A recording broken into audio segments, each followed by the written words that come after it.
지대개혁으로 사람이 땅보다 높은 세상을 만들겠습니다.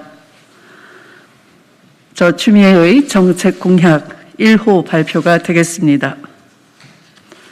해방 후 농지개혁을 단행해 대지주의 나라를 단번에 평등한 소농의 나라로 변신시킨 대한민국입니다. 일제강점기에 대지주의 수탈에 시달리다가 자기 땅을 갖게 된 수많은 자영농들은 아무도 못 말리는 열정으로 밤낮으로 일하고 저축하고 자식을 교육시켰습니다.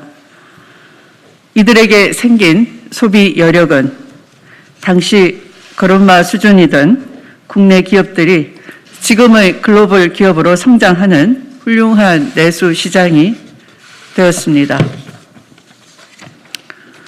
대한민국의 유례없는 고도 성장은 이 자영농들이 만들어낸 아래로부터의 동력에 힘입은 것이라 할 것입니다.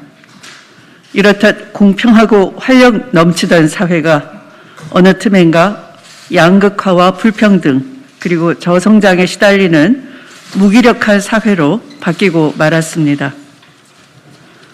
희망을 품고 미래를 짊어져야 할 2030 세대는 자신들에게는 미래가 없다며 울부짖고 있습니다.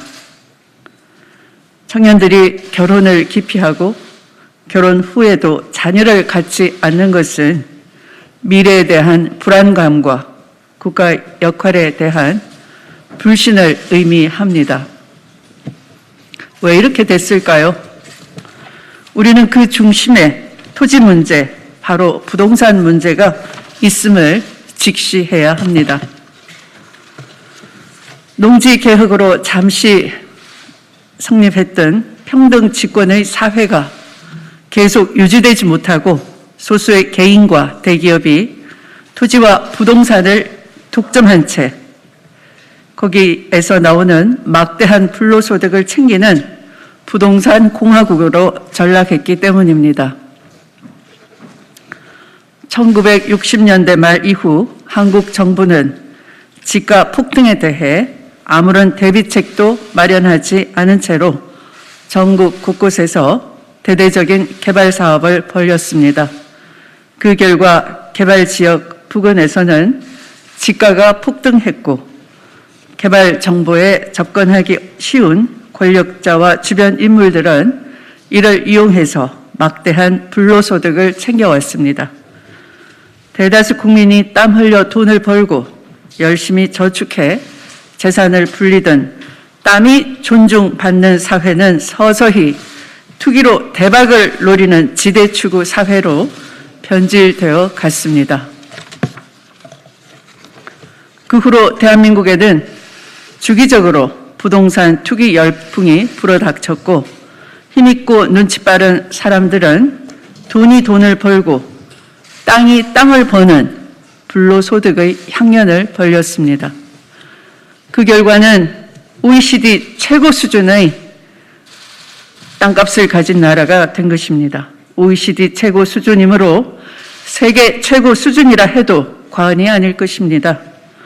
땅값의 국제 비교는 한 나라의 땅값 총액이 그 나라의 국내 총생산, 즉 GDP의 몇 배인지를 가지고 가늠해 볼 수가 있습니다. 2019년 한국의 GDP 대비 지가의 배율은 4.6배나 됩니다. 다른 선진국들은 이 수치가 대개 1 내지 3배 정도에 머물고 있습니다. 국제 비교의 결과 대한민국은 이 지표에서 압도적 1위를 차지한 것입니다. 게다가 이 수치는 최근 몇 년 사이에 빠른 속도로 상승하고 있는데 이는 바로 부동산 투기 광풍의 영향인 것입니다. 비싼 땅값은 중산층과 서민층에 막대한 해악을 끼칩니다. 땅과 집을 가진 사람들은 가만히 있어도 재산이 불어나는데 그 대열에 끼지 못한 사람들은 살아가기 어렵고 공장을 경영하기도 어려우며 장사하기조차 어렵습니다. 작은 가게를 운영하는 자영업자들은 새벽부터 밤중까지 주말에도 쉬지 못하고 일에 매달려도 비싼 임대료를 내고 나면 별로 남는 게 없습니다. 공식 통계가 충분히 발표되지 않아서 정확한 수치를 말하기가 어렵지만 부동산으로부터 막대한 소득이 발생하고 있다는 사실만큼은 분명히 확인할 수가 있습니다. 2018년 현재 부동산에서 발생한 소득은 잠재 자본이득 기준으로 하면 756조 원이나 되고 실현 자본이득을 기준으로 하면 448조 원이라는 추계가 나와 있습니다. 이는 각각 그해 GDP의 39.8%, 23.6%나 해당하는 어마어마한 액수입니다. 불로소득의 성격이 짙은 이 막대한 부동산 소득은 도대체 누가 차지하고 있을까요? 부동산 부자, 투기꾼, 정치인, 공기업 임직원, 고위관료, 대기업 관계자 등 다양한 사람들로 이루어진 신흥 지주층입니다. 해방 후 천신만고 끝에 지주층을 해체해 새로운 사회의 토대를 마련했건만 수십 년이 지나는 동안에 또다시 새로운 지주층이 형성된 것입니다. 2019년 개인 토지 100분위 분포 통계를 활용해 진위계수를 계산해 보았습니다. 0.813이라는 매우 높은 수치가 나온 것입니다. 한국의 토지 분배 진위계수가 0.8을 넘어섰다는 것은 토지 소유가 이미 극도로 불평등한 상태임을 나타내는 것입니다. 계층별로 보더라도 2019년에 개인 토지의 경우 상위 10%가 67.7%를 차지하고 법인 토지의 경우에는 상위 1%가 73.1%를 차지하고 있습니다. 그야말로 소수로의 토지 집중과 독점이 심각함을 여실히 보여주고 있는 것입니다. 최근 투기의 주요 대상이 된 주택의 경우에도 불평등이 더욱 심해지고 있음을 확인할 수가 있습니다. 2017년, 18년 사이에 다주택 보유의 상위 1%가 보유한 주택 수는 1인당 평균 3.2채에서 평균 7채로 증가했습니다. 상위 10%와 하위 10% 배율은 2018년 37.6배에서 2019년 40.9배로 늘었습니다. 2020년 이후 코로나19 팬데믹 상태가 지속하면서 부동산 자산의 불평등은 더욱 심각해지고 있습니다. 2021년 4월 20일 신한은행이 발표한 2021 보통사람 금융생활 보고서에 따르면 총자산 상위 20% 가구의 부동산 자산은 2019년 대비 5.7%가 늘어난 반면 하위 20% 가구의 부동산 자산은 오히려 8.5%나 감소했습니다. 코로나19가 자산의 양극화를 가속시키고 있는 것입니다. 농지개혁 이후 수십 년이 지나는 사이에 땅과 부동산이 사람보다 높아져 버렸습니다. 평등 집권 사회가 부동산 만능 공화국으로 전락한 것입니다. 이대로 계속 갈 수는 없습니다. 불로소득의 경제 시스템이 고착화된 사회는 활력이 떨어지고 사회적 갈등이 심각해져서 마침내 쇠락의 길로 갈 수밖에 없습니다. 이대로 가다가는 부동산 거품이 꺼져서 일본처럼 잃어버린 수십 년을 맞을 수도 있고 장기적으로는 국가와 민족이 중대한 위기에 봉착할 수도 있습니다. 저 추미애가 사람이 땅보다 높은 세상을 소리 높여 외치는 것은 우리 대한민국이 이와 같은 심각한 위기 상황에 처했음을 직감했기 때문입니다. 저 추미애가 주장하는 지대개혁의 요체는 막대한 부동산 불로소득에 대한 과세의 정상화, 합리적인 공정과세입니다. 이를 통해 마련된 재원으로 사회배당, 공공복지, 공공임대주택, 청년 일자리에 사용해 양극화와 불평등을 완화하고 새로운 도약과 희망의 사다리를 만들자는 것입니다. 장차 세수가 늘어나면 요람에서 대학까지 국민의 품격을 국가가 높이는 국민 품격 프로젝트를 추진하겠습니다. 청년 신혼부부를 위한 공공주택과 무상조리원, 무상타가소, 무상어린이집, 무상유치원, 무상고등교육 등을 대거 공급하여 출산 때부터 대학 졸업 때까지 국가가 책임지는 것입니다. 양극화와 불평등은 물론 저출생과 초고령화 사회에 대한 국가적 역량을 총집결해서 반드시 해결해 내겠습니다. 지대개혁을 위한 정책 방안을 구체적으로 말씀드리겠습니다. 첫째, 부동산 정책을 단순히 가격을 안정시키는 목적으로만 행해서는 안 됩니다. 이제 근본을 수술해야 합니다.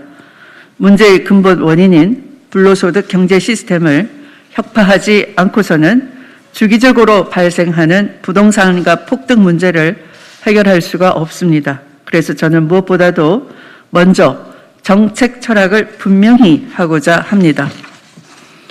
저의 부동산 정책 철학은 시장 친화적 토지 공개념입니다. 이는 시장 원리에 맞는 정책 수단으로 헌법상 토지 공개념을 구체적으로 구현하는 것입니다. 2018년 3월 문재인 대통령께서 발의했던 개헌안에는 현행 헌법보다 토지 공개념을 구체화하는 신설 조항이 있습니다. 제128조 제2항 국가는 토지의 공공성과 합리적 사용을 위하여 필요한 경우에만 법률로서 특별한 제한을 하거나 의무를 부과할 수 있다. 제가 대통령으로 취임하면 문재인 대통령의 뜻을 이어받아 토지 공개념을 구체화하는 개헌 작업에 착수하겠습니다. 둘째, 비싼 땅값, 주기적 투기 열풍, 부동산 소유의 불평등 같은 경제 현상은 근본적으로 부동산 불로소득 때문에 발생합니다. 부동산 불로소득을 차단 환수하는 데 가장 효과적인 정책은 부동산 보유세를 토지 중심으로 강화하는 것입니다. 2018년 현재 보유세액을 부동산 가액에 대비하는 실효세율은 0.16%에 불과했습니다. 미국에 비교하면 약 6분의 1 내지 7분의 1 수준에 불과합니다. 부동산 보유세를 강화해서 부동산 투기를 건절해야 한다는 것이 자명한 진실임에도 참여정부 이전 정부들은 조세 저하를 두려워해 감히 이 정책을 추진하려고 하지조차 않았습니다. 이 어려운 과제를 회피하지 않고 끝까지 추진했던 분은 바로 고 노무현 대통령이십니다. 노무현 대통령께서는 과표 현실화와 종합부동산세제 도입으로 부동산 보유세를 선진국 수준으로 강화하려고 했습니다. 참여정부 당시에 부동산 보유세 실효세율의 장기 목표는 0.61%였습니다. 이는 당시 실효세율 수준에 비하면 4 내지 5배에 해당하는 것이었습니다. 저는 부동산 불로소득을 건절하여 사람 사는 세상을 만들고자 했던 노무현 대통령의 큰 뜻을 이어받아 보유세 강화 정책을 완수하고자 합니다. 셋째, 지대개혁의 핵심 불로소득에 대한 합리적 공정과세를 이루어내겠습니다. 합리적 공정과세란 비정상적으로 낮은 세율을 정상화시키는 과세의 정상화인 것입니다. 이에 맞서 토지기득권층은 당연히 조세 저항을 부추길 것입니다. 우리는 납세 대상이 상위 1%만에 해당하는 종부세 논란에서 이미 목도한 바 있습니다. 과세 정상화와 합리적 공정과세는 대다수 서민과 중산층의 삶을 보다 윤택하게 만들고 사회 공동체의 일원으로서 자긍심과 품격을 높이게 만들 것입니다. 그 방안은 다음과 같습니다. 일정 가액 이하의 실거주 주택이나 사업용 토지에 대한 보유세는 현재 수준으로 유지하겠습니다. 현재 정부가 추진하고 있는 공시가격 현실화 계획은 부동산 가격대별, 유형별, 지역별 불공평을 해소하는 차원에서 추진하고 90%로 잡혀있는 현실화 비율 목표는 하향 조정하겠습니다. 부동산 보유세 강화의 장기 목표를 제시하고 목표 도달을 위한 로드맵을 마련해서 국민적 공감대를 넓혀 나가겠습니다. 제가 제시하는 보유세 실효세율의 목표는 0.5%입니다. 미국처럼 1% 실효세율을 달성하면 이상적이긴 하겠지만 참여정부 당시 한나라당이 제시했던 0.5% 목표치로 제시하고자 합니다. 보유세 강화 정책은 주로 주택과다 보유자와 불필요한 토지 빌딩을 소유한 사람을 대상으로 추진하겠습니다. 이를 위해 주택, 나대지, 빌딩 부속 토지를 구별하여 각각 합산하는 현행의 용도별 차등 과세 방식을 용도 구분 없이 일률적으로 과세하는 방식으로 전환하겠습니다. 용도별 차등 과세로 세제상 우대를 받고 있는 토지 빌딩 소유자의 보유세 강화는 보유세를 강화하는 것이 마땅합니다. 넷째, 장기적으로 종합부동산세는 국토보유세로 전환하겠습니다. 모든 토지 소유자에게 부과하고 그 세수 증가부들 모든 국민에게 사회적 배당금으로 똑같이 배분하겠습니다. 이는 한간에 알려져 있는 기본소득형 국토보유세와는 다릅니다. 단순히 국가가 특별한 이유 없이 모든 국민에게 현금을 지급하려는 것이 아닙니다. 대한민국이 주권자로서 국토에 대해 평등한 권리를 가진 모든 국민에게 그 권리에 맞춰 배당금을 지급하자는 것입니다. 마치 주식회사가 주식수에 따라서 주주에게 배당금을 지급하는 것과 같다고 비교하시면 됩니다. 제도를 잘 설계해서 시행할 경우 전체 가구의 90% 이상이 순수해 가구가 된다는 추계 결과도 이미 나와 있습니다. 국토 보유세를 징수해 지급하는 사회적 배당금은 제가 제안하는 더블 복지 국가에서 보편적 복지의 근간을 이루게 될 것입니다. 이 원리는 현재 기후위기에 대처하는 유력 대안인 탄소세에도 적용할 수가 있습니다. 환경에 대해서는 모든 국민이 똑같은 권리를 가집니다. 탄소세를 걷어서 그 세수를 모든 국민에게 똑같이 배분하는 것입니다. 탄소 배당으로 알려진 이 제도는 현재 스위스에서 시행 중인데 탄소세 제도의 수반되는 역진성과 조세 저항의 문제를 해소하는 데도 큰 효과를 발휘하고 있습니다. 다섯째, 지대는 단지 토지에서만 발생하는 것은 아닙니다. 특권이 존재하는 곳에는 항상 특권 이익, 즉 지대가 발생합니다. 저는 특권 이익이 있는 곳에 우선 과세한다는 것을 조세제도의 중요한 원칙으로 수립하겠습니다. 국토보유세 도입 외에 재벌 대기업 법인세 중과 누진소득세, 상속세, 정여세의 최고 세율을 올리고 탄소세, 빅데이터세 등을 도입 추진하겠습니다. 또한 LH 직원이나 국회의원, 공무원 등이 특수한 지위를 이용해서 취득한 특권 이익은 가능한 모든 법적 수단을 동원해 환수하겠습니다. 여섯째, 보유세를 높이고 거래세를 낮추겠습니다. 부동산 과세 강화 정책을 규제지역의 다주택자만을 대상으로 추진하는 것도 전공법은 아닙니다. 주택수를 기준으로 과세 방법을 달리하는 것은 경제적 왜곡을 초래할 뿐만 아니라 공평하지도 않아서 불필요한 반감을 유발합니다. 예를 들어 5억짜리 주택 3채를 가진 사람과 30억짜리 주택 1채를 가진 사람 중 다주택자라는 이유로 전자에게 중과세하는 것은 공평하지도 않고 똘똘한 한 채 형태의 새로운 투기를 조장하기도 합니다. 따라서 부동산 과세는 가능한 한 가액 기준으로 운용하겠습니다. 단 양도소득세는 부동산 불로소득을 환수하는 효과가 있으므로 최고 구간을 신설해서 예를 들면 과표 20억 원 이상 구간을 상정해 볼 수가 있을 것입니다. 이에 대해서 60%의 한계 세율을 적용하겠습니다. 이렇게 하면 다주택자들이 매물을 내놓지 않는 동결 효과 문제를 자연스럽게 해결하면서 부동산 과다 보유자가 누리는 불로소득 상당 부분을 환수할 수가 있습니다. 한국 사회 최대의 질곡인 부동산 공화국 현상을 혁파하고 청년 미래 세대에게 다시 꿈과 희망을 돌려줘야 합니다. 지대개혁으로 강고하게 뿌리내린 특권 체제와 불로소득 경제 시스템도 걷어낼 수가 있습니다. 주기적으로 한국 사회를 괴롭히던 부동산 투기는 잠잠해질 것이고 부동산으로 인한 불평등과 양극화도 크게 완화될 것입니다. 필요 없는 땅을 사놓고 불로소득을 추구하며 안주하던 기업들도 활발하게 생산적 투자에 나설 것이고 자연스럽게 일자리도 늘어날 것입니다. 일자리가 생기고 집값이 안정되며 요람에서 대학까지 국가가 책임질 것이므로 청년들은 안심하고 결혼해서 자녀를 낳게 될 것입니다. 사람이 땅보다 높은 세상은 이룰 수 없는 꿈이 아닙니다. 정치를 바꾸고 사회 대개혁을 추진하면 이런 세상은 성큼 우리 앞에 다가올 것입니다. 지대개혁으로 사람이 땅보다 높은 세상을 만들 수 있습니다.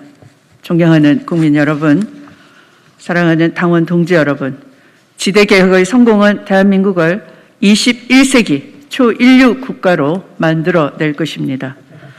성장할수록 고통받는 사람이 많아지는 만성 성장통의 나라가 아니라 이제는 사람답게 사는 세상, 사람이 더 높은 나라가 되어야 합니다. 함께 꾸는 꿈은 더 이상 꿈이 아닙니다. 우리 아이들에게, 미래 청년들에게, 후손들에게 사람이 땅보다 높은 세상을 만들어 줍시다. 경청해 주셔서 감사합니다.